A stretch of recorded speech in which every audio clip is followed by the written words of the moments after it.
What did we think of the amazing fantasy performances by the 49ers, Ravens, Falcons, and Jets? It's time to break down our Week 14 Sunday reactions as we begin another week of Locked On Fantasy Football. You are Locked On Fantasy, your daily NFL fantasy podcast.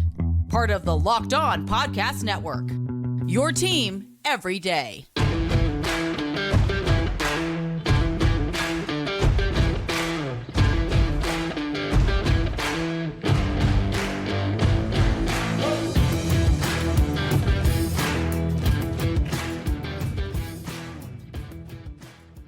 Greetings, everyone, and welcome to another edition of the Locked On Fantasy Football Podcast. As usual, I'm one of your co-hosts, Vinnie Iyer, and I'm not doing this. I'm writing about NFL fantasy and betting for sportingnews.com. Hey, I'm Michelle Magdziuk, researcher at NFL Network and fantasy analyst for NFL.com. All right, Michelle, we do have some interesting results to break down here from Week 14. A lot of scoring that we enjoyed in some games, and other games, not so much. So it was a mixed bag, but mostly good, I think, if we were trying to get a key fantasy football win in your season leagues or going for big numbers in DFS. So it all came through for some of us, and it didn't for others. So we'll break that down for you and look at the good, bad, the disappointing, and the injured here from Week 14 Sunday. Action before we dive into that, this episode is brought to you by PrizePicks, the easiest, most exciting way to play daily fantasy sports. Go to prizepicks.com/LockedOnNFL and use the code all lowercase LockedOnNFL for a first deposit match up to $100. Again, we are Locked On Fantasy Football, your destination to become the smartest fantasy football player in your league. Part of Locked On Network, your team every day, your fantasy football team every day as well. All right, Michelle, let's dive right into the big performance. And the 49ers, this team just brings it every week. What I like about this team is, again, they keep it simple. You know where the ball is going. It's going to go to Christian McCaffrey. It's going to go to Brandon Ayuk. It's going to go to Deebo Samuel, more so of late. And then George Kittle is going to get in the mix at some point. So 4 guys, that's it. And they're all producing well for fantasy because of Brock Purdy.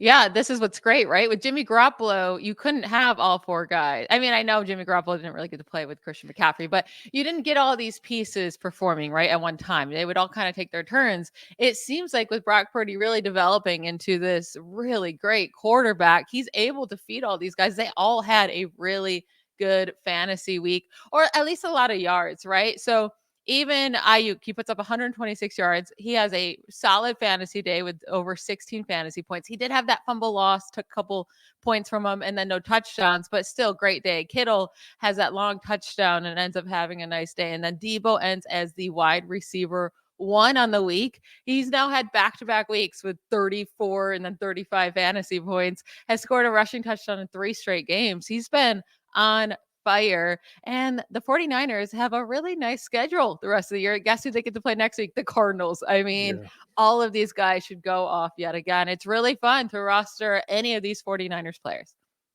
Yeah, I like it that they're aggressive, right? They keep bringing it until the end of the game. I mean, we did see Christian McCaffrey lose a touchdown earlier because he had to rest after his 72-yard burst. Oh, my there. goodness. Jordan Mason got the pay dirt there.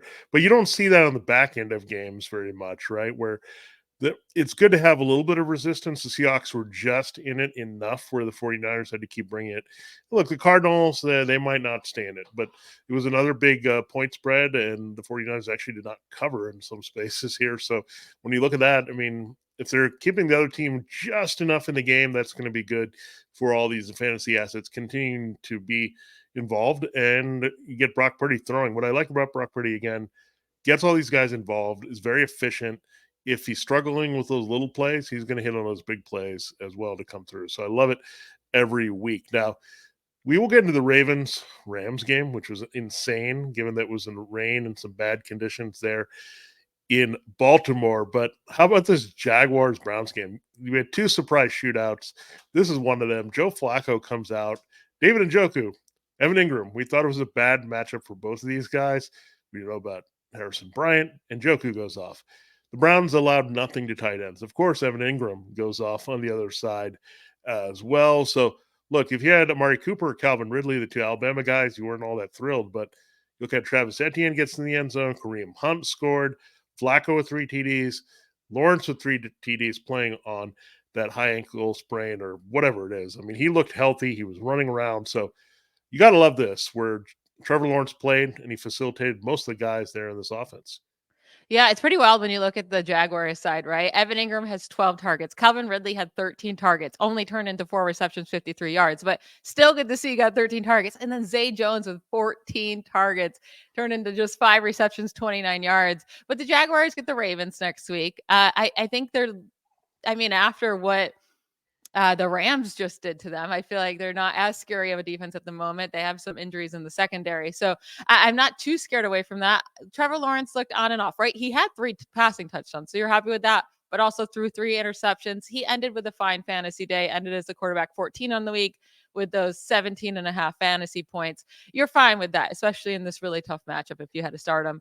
But with Joe Flacco, 14 of his targets went to Amari Cooper, turned into 7 receptions, 77 yards. So that's fine, right?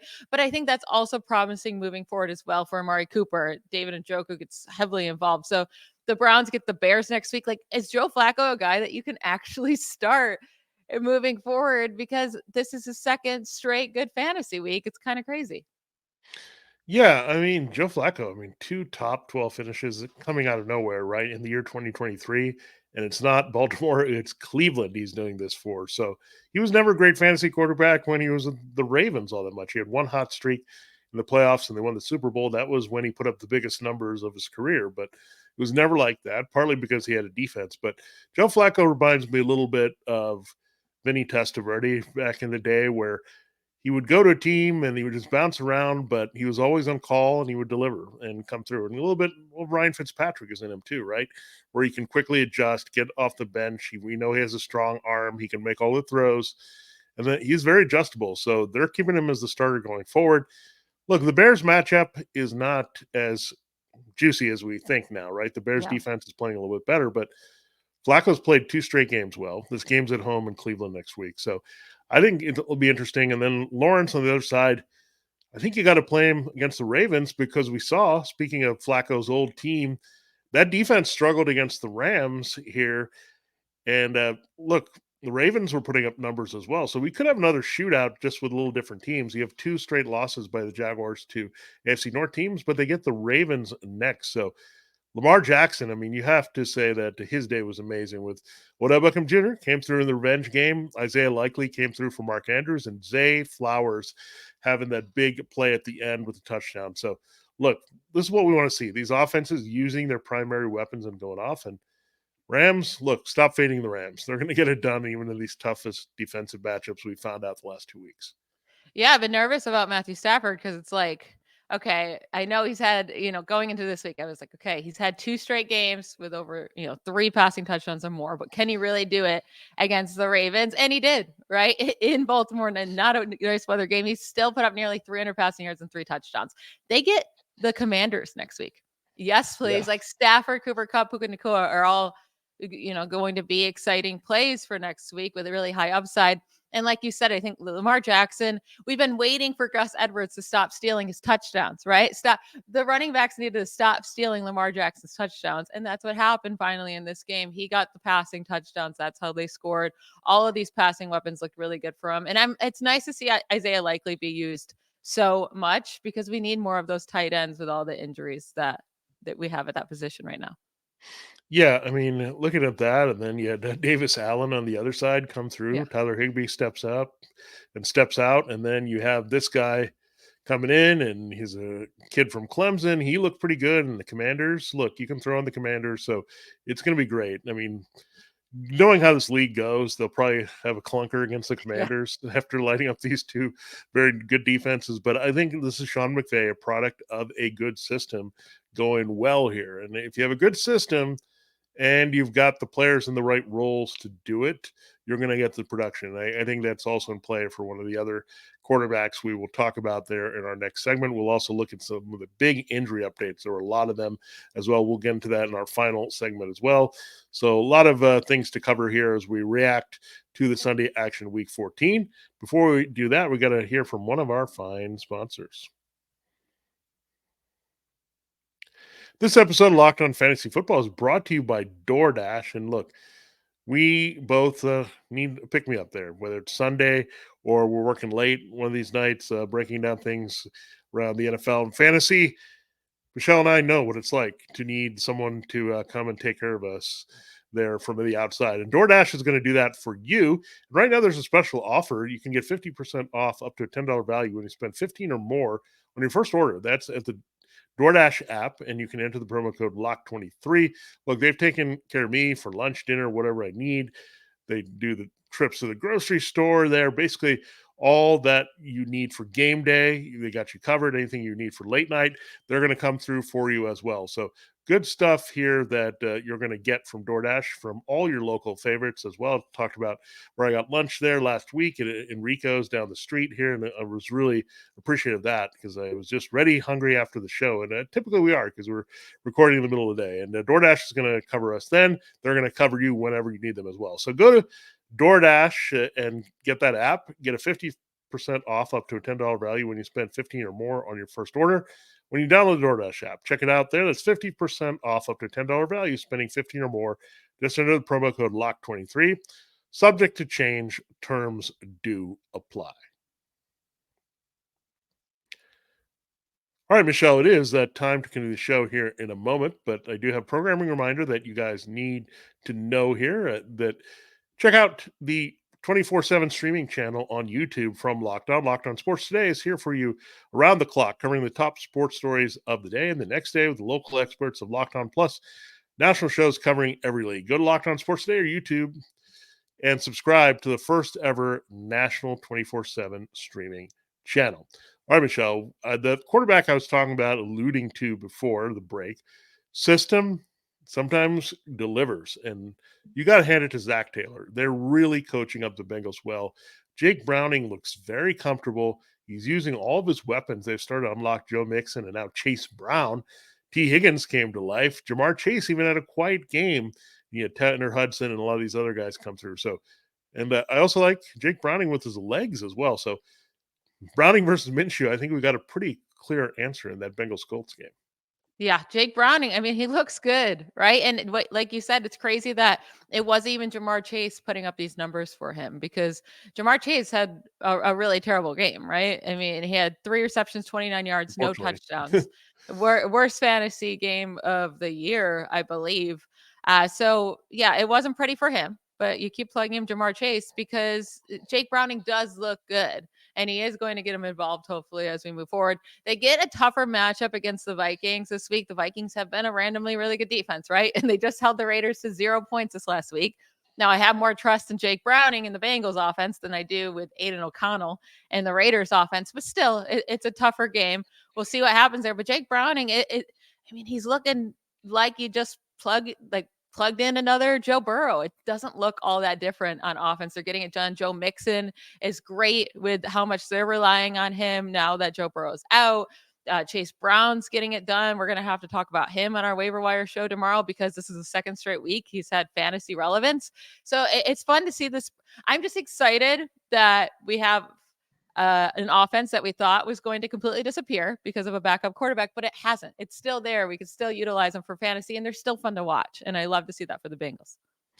Yeah, I mean, that tells you if good coaching and making up for it. I mean, you saw that with Sean McVay, and we know Zach Taylor came from Sean McVay. So just good coaching can get guys open and scheme them open in games. And a lot of frustrations we have with offensive skill players come from just bad playing overall from bad play calling. So I think the one thing, however, Michelle, speaking of that, we have to get off the back of Nathaniel Hackett and Arthur Smith at least for 1 week. Okay. We'll just do that for 1 week. But what about the Jets? There are all these weird reports about Zach Wilson not wanting to start. Of course, you want to start in the NFL if you get the opportunity. And maybe it was like this behind the scenes weird motivational tactic or something, but he throws for more than 300 yards. He finishes as a QB1, which means if he finishes a QB1, you know, Garrett Wilson and Breece Hall went off, and they do in this matchup against the Texans defense, who was containing things. And then on the other side, I mean, you had CJ Stroud go out with a concussion, but this Jets defense did a number. Nico Collins, so 2 injuries there of note. But maybe just, again, keeping it simple with a lot of these offense, just put the ball in the hands of your playmakers and good things happen. And some of these guys get a little too cute with their play calling and involve too many people, the wrong people. So I got to hand it to Nathaniel Hackett. I think now you can feel a lot better about Garrett Wilson and Breece Hall in the fantasy playoffs. Yeah, we'll see. We'll see, right? Yeah. Zach Wilson did have a weirdly good game. We'll Yeah. see if that can keep up. And I love how much he targeted Garrett Wilson and was able to connect with him.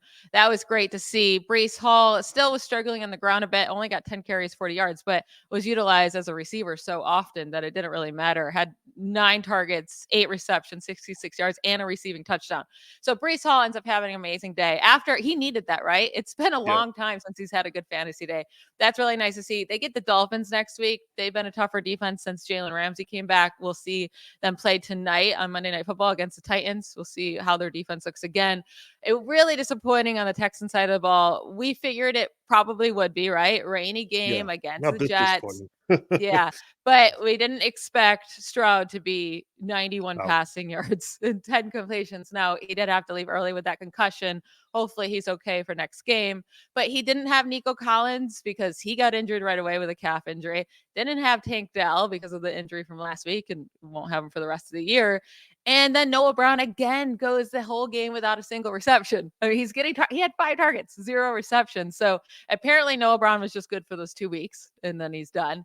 And there was no one else really to target. His favorite guys were out, and that really hurt Stroud a lot. Are we worried moving forward about the Texans offense? Yeah, I'm worried. I mean, if he's not there, then you look at if there's no potential of Collins or Dell. I mean, where do you go? I guess you can look at the tight ends a little bit more. They get the Titans next week, which has been a good matchup in general for the passing game, but they're actually going the other way, right? The running game is a little bit more of use to exploit against the Titans, especially without Jeffrey Simmons, who's not playing tonight against the Dolphins. So when you look at that, I mean, it's not as easy as you think here, right? And look, at least Davis Mills, the one thing I'll say about that, he has experience in this atmosphere. I'm not going to say this offense because it's different offense, but at least with some of these players, right? Especially Nico Collins coming back and all that.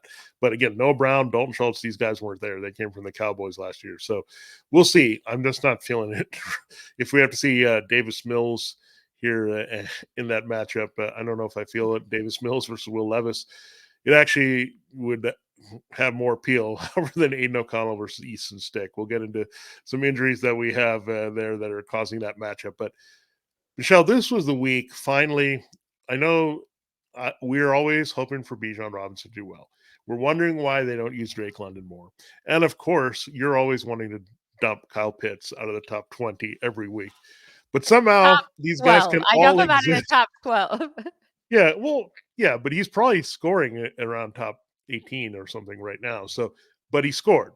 So I don't understand why they can't just get these guys the ball. I don't know why Desmond Ritter goes just into like zombie mode outside of Atlanta. Why does he always have to be in Atlanta to play this well? So I don't know. Like I want to buy in this that they're using their players right and they're using the right players where they're not saying, okay, we're going to force in Jonu Smith or like another tight end or another wide receiver. Don't do that. And maybe what they need is a 49ers related coach next year to unlock all these guys and really feel good about it. But look, do you trust it, first of all? And what did you think of it? I mean, the Buccaneers defense was pretty weak, and now they get this Panthers who are a little trickier than you think this week. Yeah, what made me most happy is to see Bijan get 7 targets and Yeah. 54 receiving yards. I mean, that's what we really want with Bijan. Didn't do a ton on the ground, but did get the rushing touchdown. If he gets the rushing touchdowns and the targets, you are happy, and you were happy with him this week. Drake London had a career high fantasy day. I do remember saying I felt a career high day coming on for him this week. So I was happy that came through for me. And then with Pitts, I mean, it was just one play, right? The 36-yard touchdown. Besides that, he had 2 receptions for 20 yards. Yeah.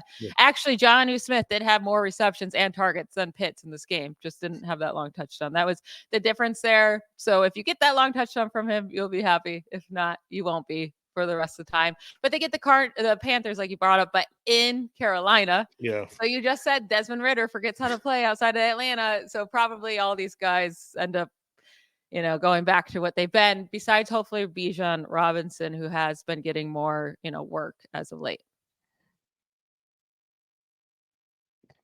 Yeah, I mean, you look at Atlanta. I mean, the schedule is not bad to close it, but again, Tampa's had a lot of issues defensively. Where I thought the Panthers played well against the Saints, so something to keep in mind. I know the numbers looked a little skewed, but Derek Carr was actually terrible in that game.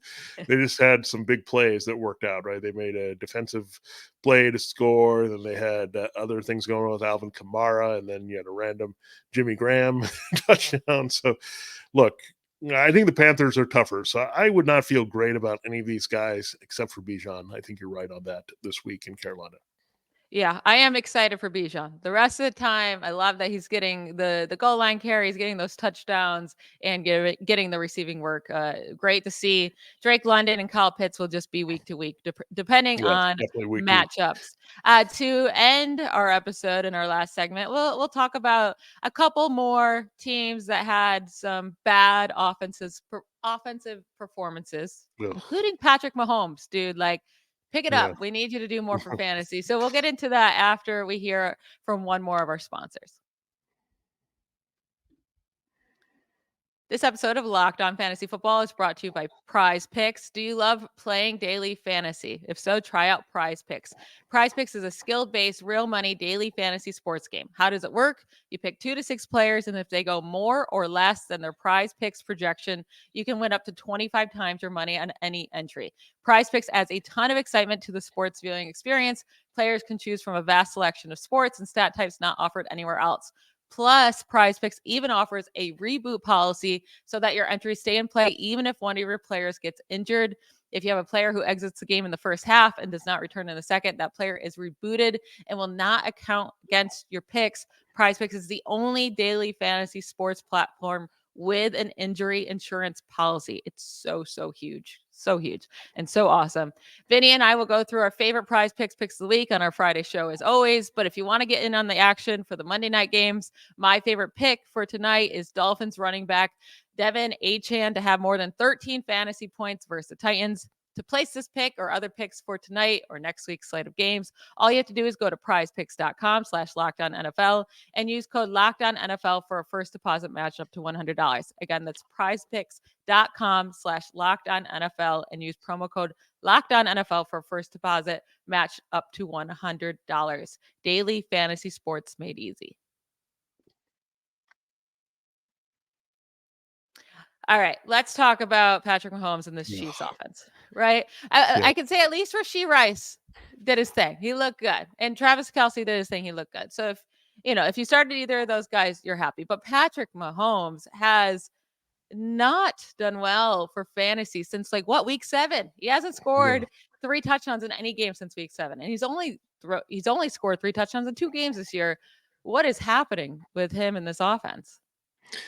Well, look, there's a lot of people that are making mistakes in this offense, and it's not just lining up offsides on the potential game-winning touchdown. Kadarius Toney is not very good. They had to work in Richie James. When you have to do that, you don't have a great receiving core. And Rashee Rice is good, but he's not necessarily a game breaker who takes over the game, right? He's a very good situational receiver the way that Juju Smith-Schuster was trusted for Patrick Mahomes last year. But Sky Moore running the wrong routes and all that, that's not helpful. Tony is just making a lot of mental mistakes. There's just not a lot of good talent in that receiving core that's reliable for Patrick Mahomes. And Justin Watson, look, he's an occasional shot play once every 4 weeks, right? There's just not any consistency from the usage. And it seems like it's easy to key on. You contain Travis Kelce, you let Rashee Rice do his thing. And then the other thing that really did not help, Michelle, is that maybe we undervalued how good Isaiah Pacheco is. Look, Jerick McKinnon did score, but him and Clyde Edwards-Helaire really did not put fear in the Bills at all. Like, you cannot intimidate them, right? Isaiah Pacheco runs hard, strong. He opens up the rest of the field. I mean, these guys are just guys in situations, McKinnon and Clyde Edwards-Helaire. So you didn't have one very key offensive weapon. You don't have a lot in the receiving core. So this is what's happening. And then you play decent defense that can do a few things and schematically confuse you, you're done. So look, they can complain about lining up offsides and all that stuff, but there were many opportunities throughout this game. It was 20-17. It was not like the Bills were lighting it up and running away here. So it was kind of annoying that him and Andy Reid complained because everyone knows they tend to get some calls in their favor as well. And this was just actually good officiating.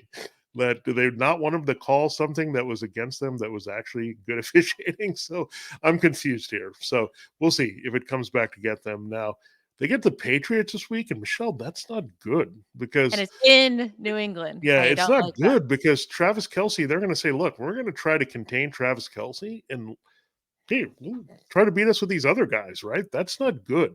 The Chiefs offense is known for being dangerous because you take away one, you can throw another guy, but that's not the case anymore. So Mahomes, just buyer beware in this one. Now, as we say that, this is the game you could totally go off in, but I just don't see it this week. I don't see a very high ceiling. I think he's dropped near the bottom of the QB1s, QB11, QB12 borderline. That's not every week start anymore. It's just scary, right? If you don't start him, it's kind of like the Austin Eckler effect or something like that, where you've drafted him high, so you feel like you got to play him. And if you don't, and he has a big game and you miss out, you feel a lot worse, right? So it's tough to feel that way in fantasy. But here's the thing: just don't draft these quarterbacks early. Then you're not compelled to play any of them, and that's maybe the lesson and takeaway. Like, look, if Dak Prescott can be QB1 or Brock Purdy can be QB1 overall, that means just don't take a shot on Mahomes. And there were some warning signs to not do that. But Michelle, Josh Allen has been good in fantasy, but what happened here? I'm going to ask you because you're the Gabe Davis person, but it wasn't just Gabe Davis. Stephon Diggs, Dawson Knox came back, and Dalton Kincaid did nothing. I didn't understand this, but one thing you were right on, Joe Brady loves himself some James Cook. Yep. I mean, James Cook is turning into one of the best running backs to roster for fantasy. So you love to see that. He led the team with receiving yards, right? 83 receiving yards. He got the receiving touchdown. So he had a monster day, but it did stink to see Kincaid really go down too. He had 8 targets. Knox only had 3, but it just didn't turn into anything. Stephon Diggs had 11 targets.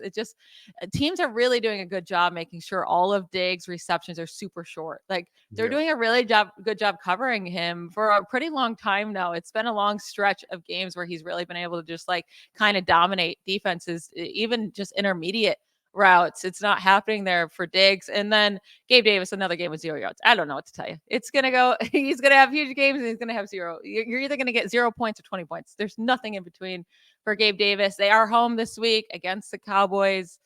Oof. It should be a high scoring game. Josh Allen should put up a lot of points, but I'm getting worried about Diggs, and then Gabe Davis is always going to be a dart throw, like always. Yeah, and Gabe Davis, this seemed like the matchup, right? I mean, the Chiefs played some zone, but their corners played really well. He had a wide open touchdown that Josh Allen just missed him, and he was not happy. If you get that, it would have been a 50-yard an Allen touchdown, and you're problem happy. too. Like he needs to look downfield and find the right guys. Like he gets frantic and he runs around and he panics and he throws to like Stephon Diggs on a shorter route that doesn't work or something like that. So look, Josh Allen he's a case of he's putting up numbers in fantasy because he's running, right? If he was not running as effectively and scoring, like he would have a rough fantasy season, right? I mean, he has that floor, which is always there. That's going to make a lot of problems go away. But reality wise, this guy's not playing well. I mean, his interception streak continues.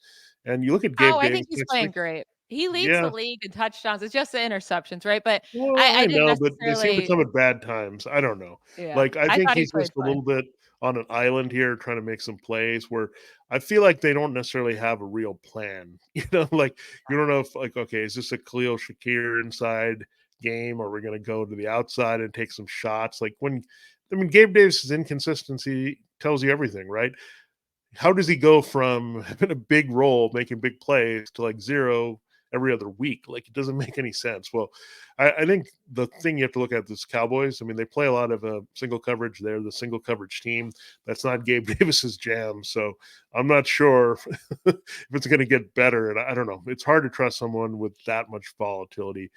I think for sure. So yeah, you're right. I mean, Allen is playing a lot better than we think, but he's just been kind of a gunslinger all over the place a little bit, and it's adding up to great fantasy numbers. But unfortunately, it's not exploding right the way we're used to with this Bills offense. Now, speaking of zeros and giving you nothing, the Vikings and Raiders. I did not understand this game at all. First of all, I had like the red zone channel on. This game was never on the red zone Scored channel 3 on one of total the points. screens. I said, wait, is someone alive in this game? Is someone playing out there in the desert? Are they moving the ball? So I don't know. I don't know what to tell you. Then Josh Dobbs, that was it. Maybe it's it. Maybe he has like a 3-week life and he has an expiration date when he has to start his 4th or 5th game. But Nick Mullins Yeah, it's coming in, been I don't know. brutal for Yeah. Dobbs. The last couple games, 1 touchdown, 4 interceptions. He didn't do anything in this last game. They replaced him for Nick Mullins in the 4th quarter, and they had 0 points up to that point. Nick Mullins actually drove the team down for at least a field goal drive, right? With less than 2 minutes left to go in the game. And I do feel like they're going to move on to Nick Mullins. They're already on the edge there before coming back from the bye. They were thinking about it. Now, I do just think maybe they move on to Nick Mullins. But at this point, you can't be starting these quarterbacks for the Vikings. And Justin Jefferson gets injured again with the chest injury, has to go to the hospital. He did return to the team, travel home with them, but we don't know if he's going to play. Now, I will say TJ Hawkinson did better with Nick Mullins in this game than Dobbs. It was looking like he was going to have a terrible, terrible game, but then he ended up getting 4 receptions for 45 yards from Nick Mullins in the 4th quarter to help his fantasy day. And they get the Bengals next week. But I do think the only guy that I trust playing in this offense is TJ Hawkinson because amazing matchup against the Bengals, but Nick Mullins was targeting him. Like, I don't want to have to go with Jordan Addison, who did nothing. Obviously, if Justin Jefferson plays, you're going to start him, but we'll have to see if that happens. And then Alexander Madison was looking good for once in his life and then got injured. So not playing any of the running backs for the Vikings. Yeah, it might be just Hawkinson really going forward because I don't know how you can play Jordan Addison. He hasn't really done much without Jefferson there. KJ Osborne is just no one. Do you really want to trust Ty Chandler after the Bengals run defense kind of looked a little bit better? So I don't know. Like it's getting pretty bad for the Vikings. So I don't know. We'll see. But interesting. TJ Hawkinson has one of the best matchups you can ask for against Cincinnati. So we want Nick Mullins in there. If they have good chemistry, get him in there. And by the way, also Sam Laporte, a great matchup against the Broncos on Saturday. So Saturday, play your key tight ends. Early look into week number 15. Now, Michelle, a lot of these injuries, and I mentioned Easton Stick. Oh, that guy was terrible. He did sound like a piece of hockey equipment, and he played like that against the Broncos. I don't know. Justin Herbert doesn't look good here for him on a short week. Yeah, doesn't look good. We'll talk about through all these injuries because we also had the Nico Collins injury, Justin Jefferson, Josh Jacobs left with a knee injury, Ken Walker kind of got banged up again. As I just mentioned, Alexander Madison, Geno Smith didn't play last week or didn't play yesterday because of the groin injury. Will he play and help out that Seahawks offense? There's a lot we'll have to discuss on tomorrow's waiver wire show. Yeah, we need to bubble wrap some of these remaining starting quarterbacks. I mean, this is ridiculous. And we had like something like 64 starting quarterbacks last year, breaking a record. I think we're going to break that here in the next few weeks. So it's just brutal. I mean, you just have to find some decent quarterback play. And when Mahomes is being terrible, that just adds to the consternation here. So, yeah, we'll get into our waiver wires and look at where we want to go across positions tomorrow. Then we'll look at the running back and quarterback rankings as we usually do on Wednesday. We do wide receivers and tight ends on Thursday, then sleepers and flex plays and your price picks of the week on Friday. Thanks again for DoorDash and Prize Picks for sponsoring the show. For Locked On Fantasy Football, this has been Vinnie Iyer. And I'm Michelle Magdziuk. Bye, y'all.